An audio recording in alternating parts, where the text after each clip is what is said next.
कृष्णाय वासुदेवाय हरये परमात्मने प्रणतः क्लेशनाशाय गोविंदाय नमो नमः। हरे कृष्णा। जय श्री हरि। आप सभी भक्तों का दिन शुभ हो। आज हम प्रवेश कर रहे हैं पौष मास के 20वें शुभ और मंगल अध्याय में।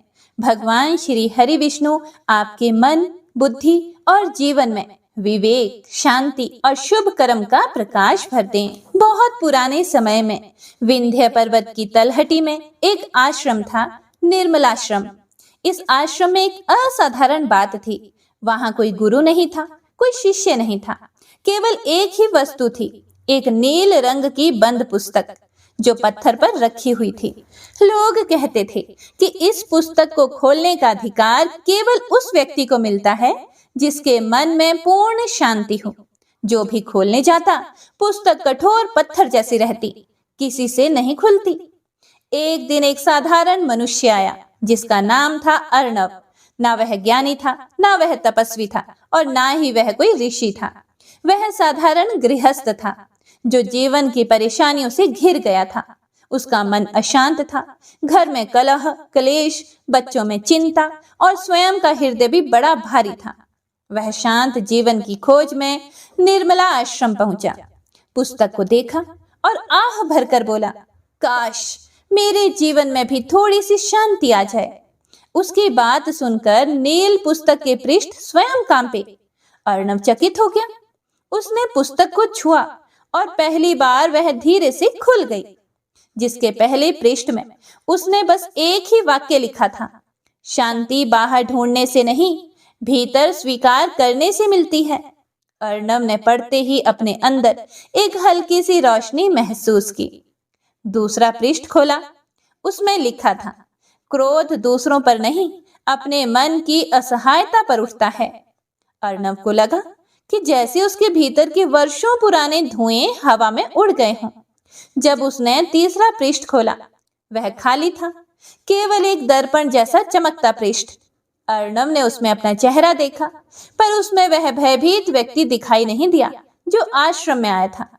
दर्पण में एक शांत, मधुर, प्रसन्न चेहरा था और एक दिव्य आवाज आई, जिस क्षण तुम स्वयं को समझ लेते हो, उस क्षण दुनिया को समझने की आवश्यकता खत्म हो जाती है। उसके आंसू बह निकले। अचानक पुस्तक बंद हो गई और एक प्रकाशमय स्वर गूंजा, हे मनुष्य, ज्ञान वही है जो तुमको भीतर बदल दे। जो भीतर बदल दे वही तुम्हारा मार्गदर्शक है। अर्णव अब शांत था। वह जैसा साधारण मनुष्य था, पर मन नया हो चुका था, स्वच्छ, निर्मल, शांत। वह लौटा और उसके घर में कलह की जगह समझ आ गई, चिंता की जगह सांत्वना आ गई और दुख की जगह विवेक आ गया। पौष मास के 20वें पावन अध्याय की यह कथा भक्तों को मन की अशांति को दूर करने का मार्ग देती है। क्रोध, भय और तनाव के नाश का उपाय, अंतर्मन की शांति का अनुभव, विवेक और धैर्य की शक्ति, भगवान के साक्षात मार्गदर्शन का अनुभव देती है। जो इस नील पुस्तक की कथा श्रद्धा, विश्वास और विनम्रता से सुनता है, उसके भीतर छिपी आत्मिक ज्योति प्रकट होती है। जय श्री हरि। तो आइए अब सुनते हैं पौष मास महात्म्य अध्याय 20। ओम नमो नारायणाय। कमलासुर ने देखा कि गणेश स्वयं युद्ध करने आ रहे हैं, तो उसे बड़ी खुशी हुई। उसने सोचा कि अब तो मैं गणेश जी को जल्दी ही वश में कर लूंगा। लेकिन जैसे ही उसकी दृष्टि गणेश जी के पीछे पीछे आने वाले शिव गणों पर पड़ी, तो वह आश्चर्यचकित हो गया। ना जाने कहां से इतना जन समुदाय उमड़ा चला आ रहा था। सामना होते ही दोनों पक्ष की सेनाएं एक दूसरे पर टूट पड़ी। असंख्य राक्षस मारे गए और कुछ शिवगण भी धराशायी हुए। तभी मयूर ने कमलासुर के अश्व पर अपनी चोंच से प्रहार किया। इसी कारण उसका अश्व धराशायी हो गया। तभी वह असुर संभल कर आकाश में उड़ने लगा। उसने क्रुद्ध होकर भयंकर बाण वर्षा शुरू कर दी और इधर मयूरेश ने भी घोर बाण वृष्टि से ही उसका उत्तर दिया। राक्षस ने अपनी माया फैलाई, जिसे मयूर ने सहज में ही नष्ट कर दिया। और फिर मयूरेश ने उसे अपनी माया दिखाई। असुर जिधर देखता उधर मयूरेश ही दिखाई देने लगे। उसने अपनी आंखें बंद कर ली तो उसे अपने हृदय में भी मयूरेश के ही दर्शन होने लगे। यह देखकर वह अत्यंत आश्चर्यचकित हुआ और अपना वश न चलता देखकर युद्ध क्षेत्र छोड़कर वह भाग निकला।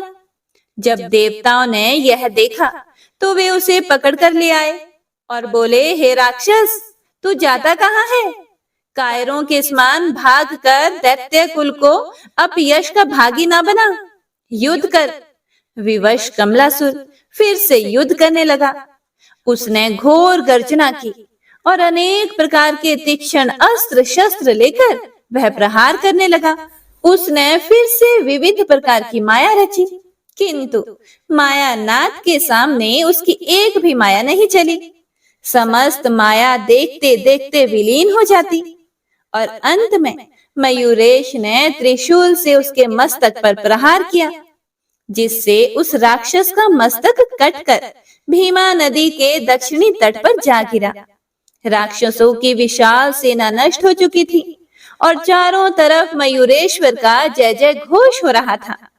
हर जगह जय जयकार हो रही थी।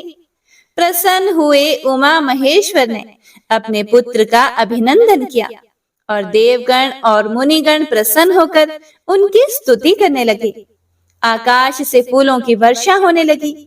विश्वकर्मा जी ने उपस्थित होकर वहीं मयूरेश क्षेत्र का निर्माण किया।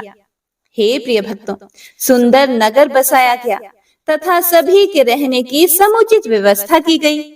शिव पार्वती के लिए एक सुंदर भवन बनाया गया। उसमें उन्होंने मयूरेश्वर गणेश के साथ निवास किया। मंगल नाम का एक अत्यंत भयंकर और महाबलशाली दैत्य था। वह वराह का रूप बनाने में सिद्धहस्त था। इसीलिए उग्रेक्षण की आज्ञा होने पर भयंकर एवं विशाल काय वराह का रूप रखकर वह मयूरेश क्षेत्र में आया और बड़े बड़े वृक्षों को टक्कर मार मार कर गिरा देता था और धरती को कंपायमान करता हुआ मयूरेश्वर के सामने आकर उछल कूद करने लगा। गणेश जी ने जैसे ही उसे देखा वैसे ही उसके दांतों को पकड़कर तीव्रता से नीचे ऊपर करने लगे, लेकिन वह छुड़ा ना सका। मयूरेश्वर ने उसके दांतों को ही नीचे ऊपर करते हुए उसे अवसन कर दिया और अंत में उसका शरीर प्राणहीन कर दिया। एक दिन भगवान शिव ने मस्तक से चंद्रमा उतार कर रख दिया था, जिसे लेकर गणेश जी बालकों के साथ खेलने के लिए कुछ दूर चले गए। भगवान शंकर ने चंद्रमा को ना देखकर अपने गणों से उसके विषय में पूछा, तो वे गण बोले कि हे प्रभु, उसे तो आपके पुत्र उठाकर ले गए हैं। हमने समझा कि आपकी आज्ञा से ही ले जा रहे होंगे, इसीलिए हमने उन्हें टोका भी नहीं। फिर भगवान शिव ने एक गण को आदेश दिया कि तुम जाओ और गणेश जी से चंद्रमा लेकर आओ। गण ने जाकर मयूरेश से चंद्रमा देने को कहा तो गणेश बोले, अभी तो मैं इसके साथ खेल रहा हूँ, बाद में दूंगा। फिर उस गण ने लौटकर भगवान शिव को उनका उत्तर बता दिया। तब भगवान शिव ने कई गणों को एक साथ भेजते हुए कहा कि यदि गणेश चंद्रमा दे दे तो ठीक, अन्यथा गणेश को यहाँ ले आओ। शिव गणों ने गणेश जी से चंद्रमा मांगा तो गणेश जी ने उन्हें नहीं दिया। इस पर गणों ने कहा कि तो स्वयं अपने पिताजी की सेवा में उपस्थित होकर कह दो। फिर गणेश जी ने उत्तर दिया कि मैं तीनों लोकों को उत्पन्न करने वाली अत्यंत महिमामयी माता शिवा का पुत्र हूँ। तुम जैसे सामान्य लोग मुझे कैसे ले जा सकते हो? यह कहकर उन्होंने दीर्घ निश्वास छोड़ा, जिससे विवश हुए शिवगण वायु में पत्तों के समान उड़ते हुए शिव जी के सामने जाकर गिरे।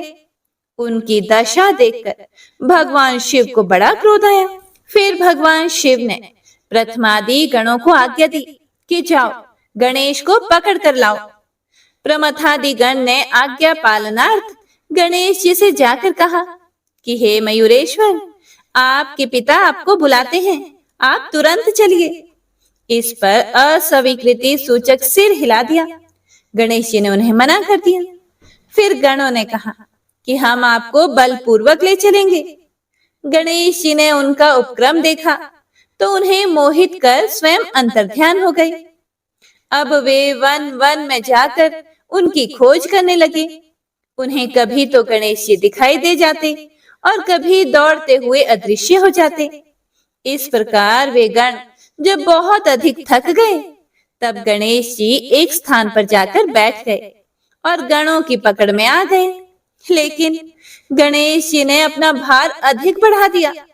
गणों ने उन्हें बांध कर ले जाने का बड़ा प्रयास किया, लेकिन वे उन्हें उठा ही नहीं सके। बहुत अधिक प्रयत्न करने पर भी असफल रहने पर उन्होंने शिव से कहा कि हे भगवान, हमने गणेश जी को लाने का बड़ा प्रयत्न किया, लेकिन मिलकर भी हम उन्हें उठा ना सके। इसीलिए अपनी असफलता पर हमें स्वयं लज्जा आती है। भगवान शिव जी हंसे। उन्होंने नंदीश्वर को बुलाकर कहा कि हे नंदी, आश्चर्य है कि अकेला गणेश इतना भारी हो गया है कि उसे यहाँ ले आने में कोई भी सफल नहीं हुआ। अच्छा, अब तुम जाकर इसे साम दाम दंड भेद की नीति के साथ लेकर आओ। शिव जी की आज्ञा पाकर नंदीश्वर चले और मुनि कुमारों के साथ खेलते हुए गणेश जी से जाकर बोले कि हे गणपति, आपके पूज्य पिताजी आपको बुला रहे हैं, इसीलिए जल्दी ही वहां चलिए। गणेश जी ने फिर से अस्वीकृति सूचक सिर हिलाया तो नंदीश्वर बोले, यदि आप अपनी इच्छा से नहीं चलोगे तो मैं बलपूर्वक आपको ले चलूंगा। मुझे सामान्य गणों के या फिर प्रमथा आदि के समान ना समझना। नंदी का अहंकार देखकर उन्हें बड़ी हंसी आई और तब गणेश जी तीव्र वेग से निःश्वास छोड़ने लगे। बस फिर क्या था, नंदीश्वर को जोर की एक पटक लगी और गहरी चोट के कारण नंदी को मूर्छा आ गई। जब नंदीश्वर को चेत हुआ तो उठकर भगवान शिव के पास जाकर वे कुछ कहना ही चाहते थे कि उनकी दृष्टि भगवान शिव की गोद में बैठे गणेश जी पर गई।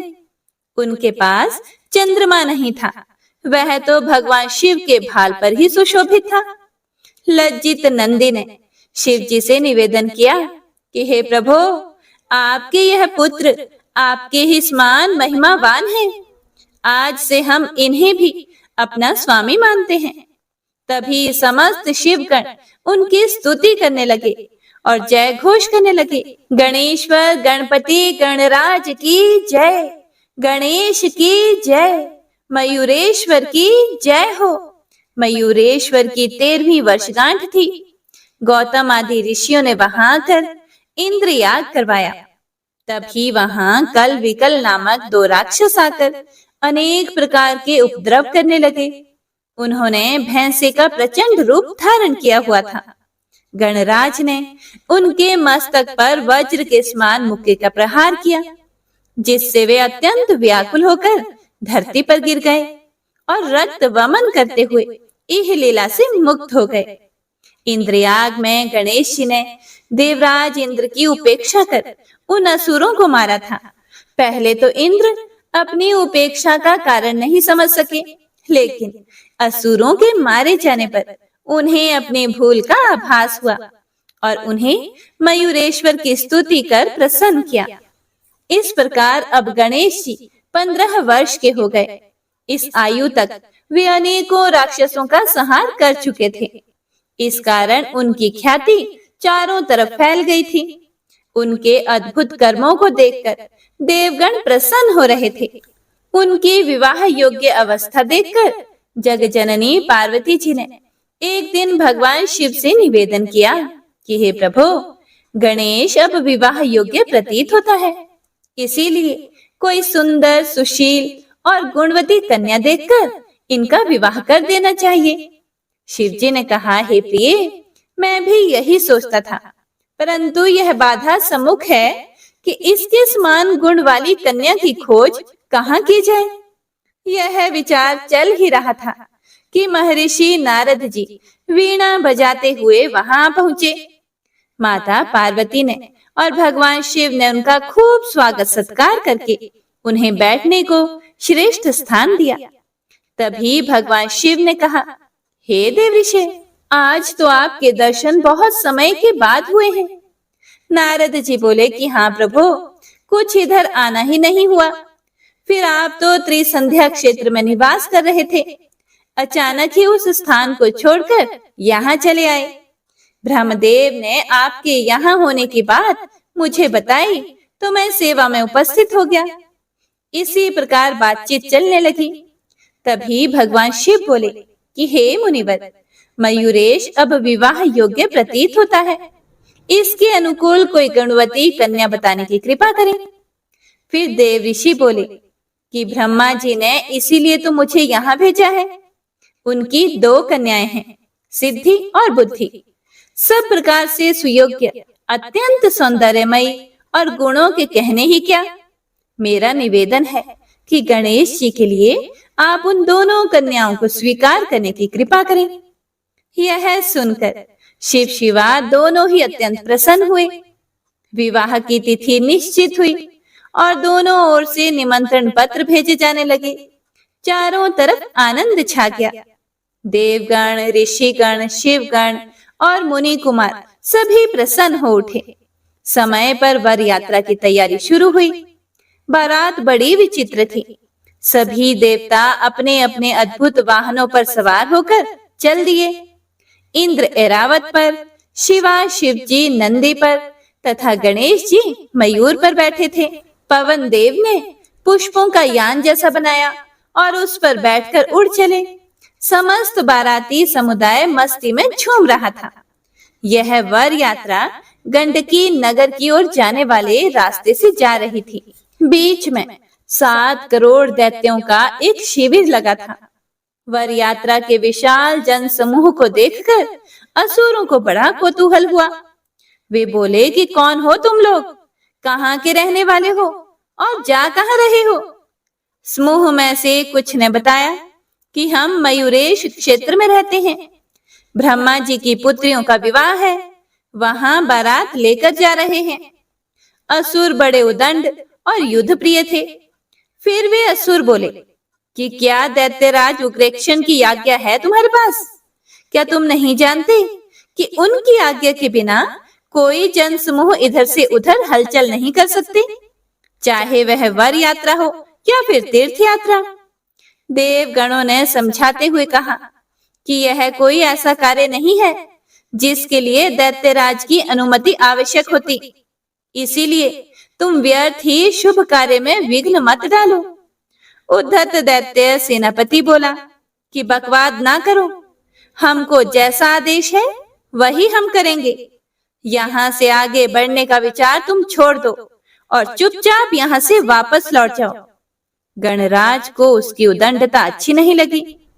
वे तीव्र स्वर में बोले कि व्यर्थ बातें मत बनाओ, चुपचाप रास्ता छोड़ दो, अन्यथा सेना सहित तुम सब नष्ट हो जाओगे। दैत्य सेनापति ने कहा, आज बड़ा अच्छा दिन है, हमारा आहार स्वयं हमारे पास आ गया है। तुम्हारे जैसे मनुष्यों को ही तो हम खा जाने के लिए ढूंढते रहते हैं। उसके बाद उसने आक्रमण का आदेश दिया। उधर से भी शिवगण आगे बढ़े और देवगण उनकी सहायता करने लगे। बड़ा भयंकर युद्ध होने लगा। मयूरेश्वर ने दंभास्त्र के प्रयोग का आदेश दे दिया। मुनि कुमारों ने हाथ में जल लेकर दर्भास्त्र का संकल्प जल छोड़ा। बस फिर क्या था, दर्भ के सूक्ष्म खंड असुर सेना में फैलकर उनके आंख, कान, नाक आदि मार्गों से श्वास के साथ शरीर में प्रविष्ट होकर हृदयों को पीड़ित करने लगे। दर्भ खंडों ने असुरों को व्याकुल कर दिया। कुछ बहरे हुए, कुछ अंधे हुए, तो कुछ का श्वास मार्ग छिल गया और कुछ के फुफ्फुस और हृदय विदीर्ण हो गए। इस कारण रक्त वमन करने लगे। इस प्रकार कुछ ही क्षणों में वह राक्षसी सेना पूर्ण रूप से विनष्ट हो गई। बालकों ने कहा कि हे देव, आपकी आज्ञा से हमने विशाल दैत्य सेना का बात की बात में संहार कर दिया। अब और जो कहो वही हम करेंगे। वर यात्रा फिर से पूर्वत आगे बढ़ी। धीरे धीरे इतनी दूर पहुंच गए कि वहां से उग्रेक्षण की राजधानी गंडकी नगर 1 योजन दूर रह गई। वहां गणेश जी अपने वाहन मयूर से नीचे उतरे। यहाँ गणेश जी ने एक वृहद सिंहासन की स्थापना की, जो अत्यंत सुंदर, दिव्य तथा भव्य था। उस पर उन्होंने शिव, शिवा और प्रमुख ऋषियों को बैठाया और अन्य सबको सिंहासन के आगे बैठने की व्यवस्था की। इस प्रकार समस्त जनसमूह वहां विश्राम के लिए ठहर गया। तभी मयूरेश बोले, जनक जननी, ऋषिगण, देवगण एवं शिवगण आदि अभी गंडकी नगर में अनेक देवताओं के साथ भगवान श्री हरि रह रहे हैं। जब तक वे मुक्त न हो जाएं, तब तक विवाह उत्सव में कोई आनंद नहीं आएगा। इसीलिए मेरी प्रतिज्ञा है कि मैं उन्हें मुक्त कराए बिना विवाह नहीं करूंगा। इसीलिए कोई बुद्धिमान पुरुष दैत्यराज के पास जाकर उन्हें मुक्त करने का संदेश दे, और वह उन्हें मुक्त करना स्वीकार ना करे तो हमें उससे युद्ध करना होगा। ब्रह्मा जी ने साधु साधु कहकर गणेश जी की प्रशंसा की और पुष्पदंत को दूत बनाकर भेजने का प्रस्ताव किया। लेकिन पुष्पदंत ने कहा, यदि मैं दैत्यराज के समक्ष गया तो मुझे उसकी बातों से शीघ्र ही क्रोध आ जाएगा। इसी कारण मैं नीति की रक्षा करने में असमर्थ रहूंगा। मैं तो उससे युद्ध क्षेत्र में ही मिलना चाहता हूँ। इसीलिए उसके पास किसी अन्य को भेजना ही उचित होगा। उसकी बात सुनकर विचार चलने लगा कि अन्य किसको भेजा जाए। बहुत विचार करने के बाद मयूरेश ने ही समाधान किया कि मेरे विचार से तो नंदीश्वर को भेजना चाहिए। वह अत्यंत वीर, धीर, गंभीर, बुद्धिमान, पराशय को शीघ्र समझने वाले तथा चतुर हैं। इनसे अधिक उपयुक्त अन्य कोई व्यक्ति प्रतीत नहीं होता। शिव जी ने सहमति प्रकट की। भगवान शिव बोले कि हे पुत्र, तुम्हारा चुनाव ठीक है। नंदी को विविध प्रकार के रत्नाभूषण दो। आदेश पालन के बाद गणपति ने कहा कि हे नंदीश्वर, वहां जाकर देवगण की मुक्ति का ही उद्देश्य ध्यान में रखें। जाइए, आपको सफलता प्राप्त हो। नंदीश्वर ने शिव, शिवा और गणेश्वर को प्रणाम करके वायु वेग से प्रस्थान किया और उग्रेक्षण के सभा द्वार पर द्वारपाल को अपना परिचय देकर दैत्यराज से मिलने की बात कही। द्वारपाल ने जाकर सूचना दी तो उसने उन्हें बुला लाने की आज्ञा दे दी। नंदीश्वर ने उस विशाल, भव्य एवं सुसज्जित सभा में प्रवेश किया। ओम नमो नारायणाय। हे प्रिय भक्तों, इससे आगे जो कुछ भी हुआ उसका वृतांत आप सभी भक्तजन अगले अध्याय में जरूर सुनिएगा। हे प्रिय भक्तों, तो आइए अब हम सुनेंगे श्री नारायण कवच। श्री नारायण कवच श्रीमद् भागवत महापुराण में वर्णित है। हे प्रिय भक्तों, शास्त्रों के अनुसार जो भी मनुष्य इस पाठ को पढ़ता या फिर सुनता है, उसकी रक्षा स्वयं श्री हरि विष्णु करते हैं। श्री नारायण कवच रोग, दोष, भय और सभी विपत्तियों से रक्षा करने वाला और मनोकामनाओं को पूर्ण करने वाला है। यह हर जगह विजय करवाने वाला है और बहुत ही दुर्लभ और चमत्कारी स्तोत्र है। नारायण कवच की शक्ति से ही देवराज इंद्र ने देवासुर संग्राम में राक्षसों को परास्त करके स्वर्ग की रक्षा की थी। और जब राजा परीक्षित को श्रृंगी ऋषि ने श्राप दिया कि 7 दिन में उसकी मृत्यु तक्षक नाग के द्वारा डसने से हो जाएगी, तब राजा परीक्षित ने सुखदेव जी से निवेदन किया कि वह उसे नारायण कवच सुनाए, जिससे कि रक्षित होकर देवराज इंद्र ने राक्षसों को पराजित किया था। तब देवराज इंद्र को विश्व रूप ने नारायण कवच का उपदेश दिया था। नारायण कवच को धारण करने वाला मनुष्य सभी प्रकार के भय से मुक्त हो जाता है। विश्व रूप ने जब नारायण कवच का उपदेश देवराज इंद्र को दिया था, तब उन्होंने कहा था कि किसी भी भय और संकट की परिस्थिति उत्पन्न होने पर अपने शरीर की रक्षा के लिए विधि विधान के अनुसार इस नारायण कवच को धारण कर लेना चाहिए।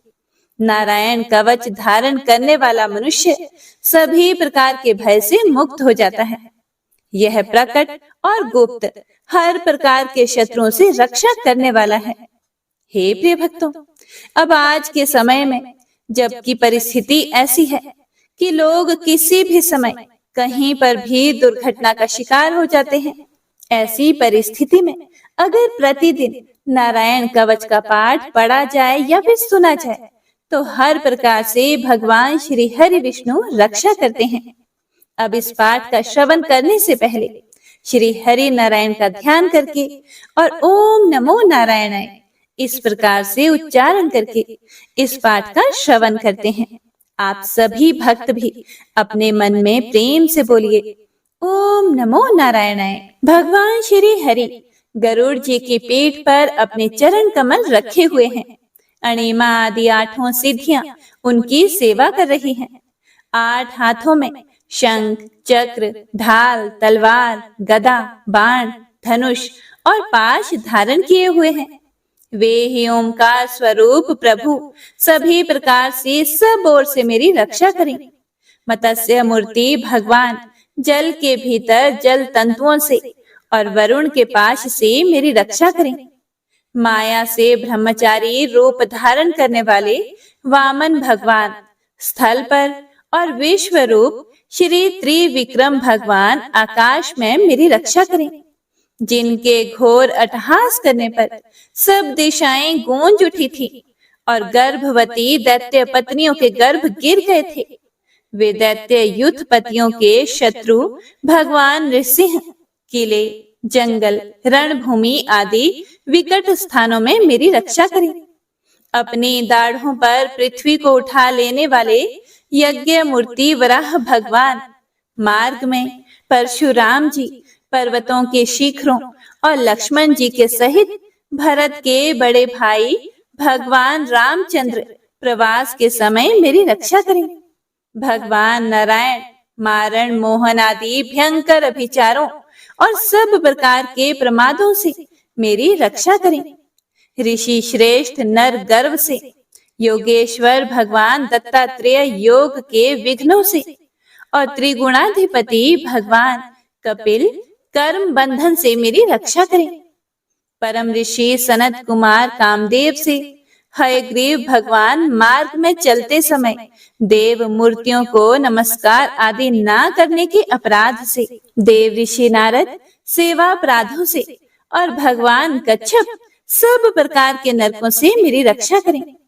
भगवान धन्वंतरी कुपथ्य से, जितेंद्र भगवान ऋषभ देव सुख दुख आदि भयदायक द्वंद्वों से, यज्ञ भगवान लोकापवाद से, बलराम जी मनुष्य कृत कष्टों से और श्री शेष जी क्रोध वश नामक सर्पों के गणों से मेरी रक्षा करें।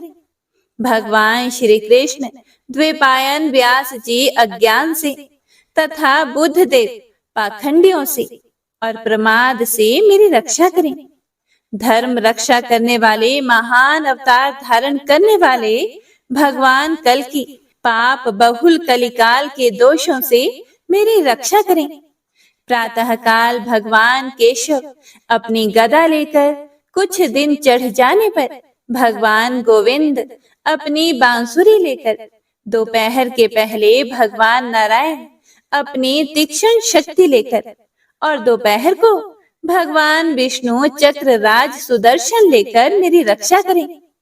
तीसरे पहर में भगवान मधुसूदन अपना प्रचंड धनुष लेकर मेरी रक्षा करें। सायंकाल में ब्रह्मा जी आदि त्रिमूर्तिधारी माधव, सूर्यास्त के बाद ऋषिकेश, अर्धरात्रि के पूर्व तथा अर्धरात्रि के समय अकेले भगवान पद्मनाभ मेरी रक्षा करें। रात्रि के पिछले प्रहर में श्री वत्स लांछन श्री हरि, उषा काल में खड़गधारी भगवान जनार्दन, सूर्य उदय से पूर्व श्री दामोदर और संपूर्ण संध्याओं में काल मूर्ति भगवान विश्वेश्वर मेरी रक्षा करें। हे सुदर्शन, आपका आकार चक्र की तरह है। आपके किनारे का भाग प्रलय कालीन अग्नि के समान अत्यंत तीव्र है। आप भगवान की प्रेरणा से सब ओर घूमते रहते हैं। जैसे आग वायु की सहायता से सूखे घास फूस को जला डालती है, वैसे ही आप हमारी शत्रु सेना को शीघ्र से शीघ्र जला दीजिए, जला दीजिए। हे कौमुद की गदा, आपसे छूटने वाली चिंगारियों का स्पर्श वज्र के समान असह्य है। आप भगवान अजित की प्रिया हैं और मैं उनका सेवक हूँ। इसीलिए आप कुष्मांड, विनायक, यक्ष, राक्षस, भूत और प्रेत आदि ग्रहों को अभी कुचल डालिए तथा मेरे शत्रुओं को चूर चूर कर दीजिए। हे शंख श्रेष्ठ, आप भगवान श्री कृष्ण के फूंकने से भयंकर शब्द करके मेरे शत्रुओं का दिल दहला दीजिए एवं यातुधान, प्रमथ, प्रेत, मातृका, पिशाच तथा भ्रम राक्षस आदि भयावने प्राणियों को यहाँ से तुरंत भगा दीजिए। भगवान की श्रेष्ठ तलवार, आपकी धार बहुत ही तीक्ष्ण है। आप भगवान की प्रेरणा से मेरे शत्रुओं को छिन्न भिन्न कर दीजिए। हे भगवान की प्यारी ढाल, आप में सैकड़ों चंद्राकार मंडल हैं। आप पाप दृष्टि पापात्मा शत्रुओं की आंखें बंद कर दीजिए और उन्हें सदा के लिए अंधा बना दीजिए। सूर्य आदि ग्रह, धूमकेतु आदि केतु, दुष्ट मनुष्य, सर्प आदि रेंगने वाले जंतु, दाढ़ों वाले हिंसक पशु, भूत प्रेत आदि तथा पापी प्राणियों से हमें जो जो भय हो और जो हमारे मंगल के विरोधी हो, वे सभी भगवान के नाम, रूप तथा आयुधों का कीर्तन करने से तत्काल नष्ट हो जाएं। बृहद, रथंतर आदि सामवेदीय स्तोत्रों से जिनकी स्तुति की जाती है, वे वेद मूर्ति भगवान गरुड़ और विश्वक्सेन जी अपने नामोच्चारण के प्रभाव से हमें सब प्रकार की विपत्तियों से बचाएं। श्री हरि के नाम, रूप, वाहन, आयुध और श्रेष्ठ पार्षद हमारी बुद्धि, इंद्रिय, मन और प्राणों को सब प्रकार की आपत्तियों से बचाएं। जितना भी कार्य अथवा कारण रूप जगत है, वह वास्तव में भगवान ही है। इस सत्य के प्रभाव से हमारे सारे उपद्रव नष्ट हो जाएं। जो लोग ब्रह्मा और आत्मा की एकता का अनुभव कर चुके हैं, उनकी दृष्टि में भगवान का स्वरूप समस्त विकल्पों से रहित है, भेदों से रहित है। फिर भी वे अपनी माया शक्ति के द्वारा भूषण, आयुध और रूप नामक शक्तियों को धारण करते हैं। यह बात निश्चित रूप से सत्य है। इसी कारण सर्वज्ञ, सर्वव्यापक भगवान श्री हरि सदा सर्वत्र सब स्वरूपों से हमारी रक्षा करें।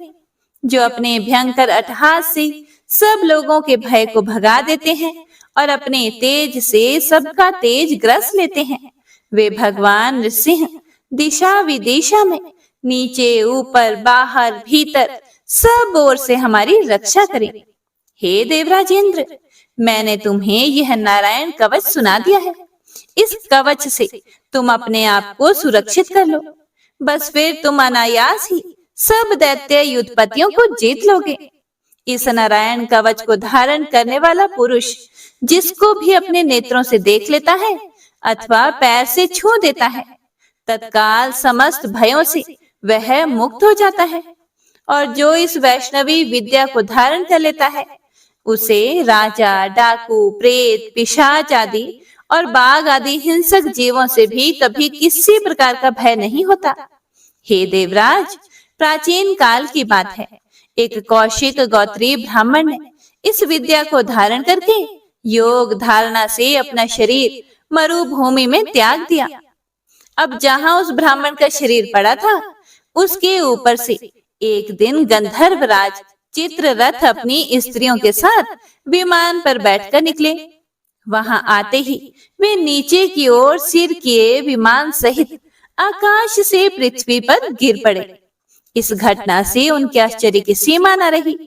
जब उन्हें बाल खिल्ले मुनियों ने बताया कि यह नारायण कवच धारण करने का प्रभाव है, तब उन्होंने उस ब्राह्मण देव की हड्डियों को ले जाकर पूर्व वाहिनी सरस्वती नदी में प्रवाहित कर दिया और फिर स्नान करके वे अपने लोक को चले गए।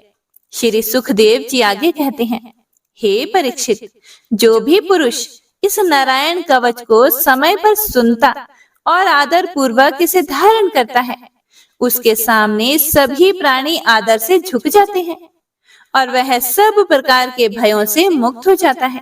हे परीक्षित, शतक्रतु इंद्र ने आचार्य विश्वरूप जी से यह वैष्णवी विद्या प्राप्त करके रणभूमि में असुरों को जीत लिया और वे त्रिलोक्य लक्ष्मी का उपभोग करने लगे। इति श्री नारायण कवच संपूर्णम। जय गणपति सद्गुण सदन कविवर बदन कृपाल, विघ्न हरण मंगल करण, जय जय गिरिजालाल, जय जय गिरिजालाल, जय जय गिरिजालाल।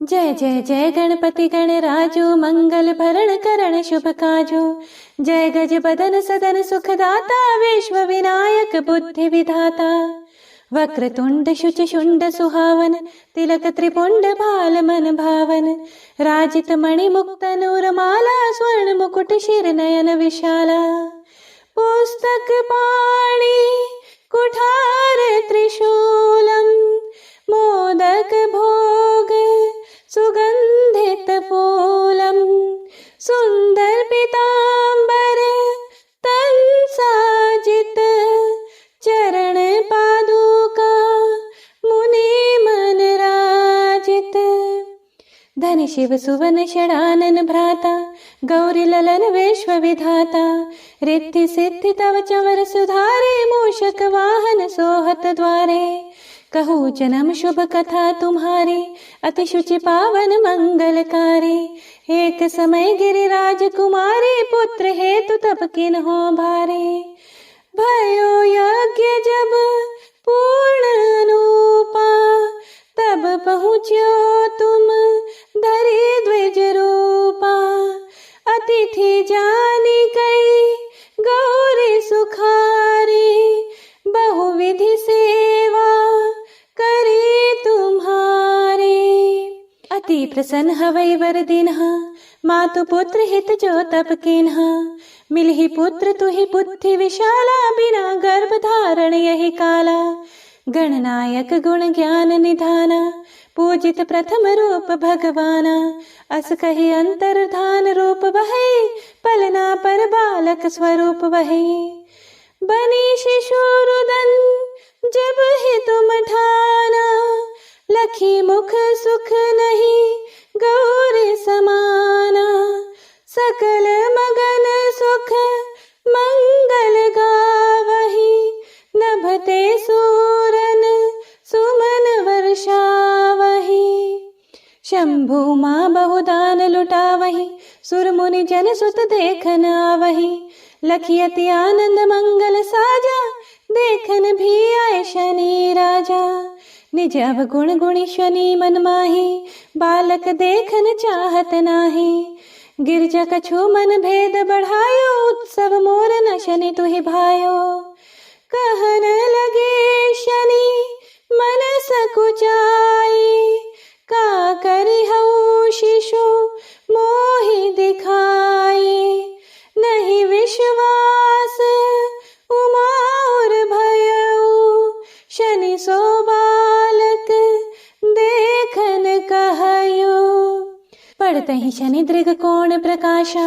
बालक सिर उड़ गयो आकाशा, गिरजा गिरी विकल वही धरणी, सो दुख तशा गयो नहीं वर्णी, हाहाकार मचियो कैलाशा, शनि किन्ह्यो लखी सुत का नाशा, तुरत गरुड़ चढ़ी विष्णु सिधाए, काटी चक्र सो कच शिर लाए, बालक के धड़ ऊपर धार्यो, प्राण मंत्र पढ़ी शंकर डार्यो, नाम गणेश शंभु तब कीन्हे, प्रथम पूज्य बुद्धि निधि बुद्धि परीक्षा जब शिव किन्हा, पृथ्वी कर प्रदक्षिणा लेन्हा।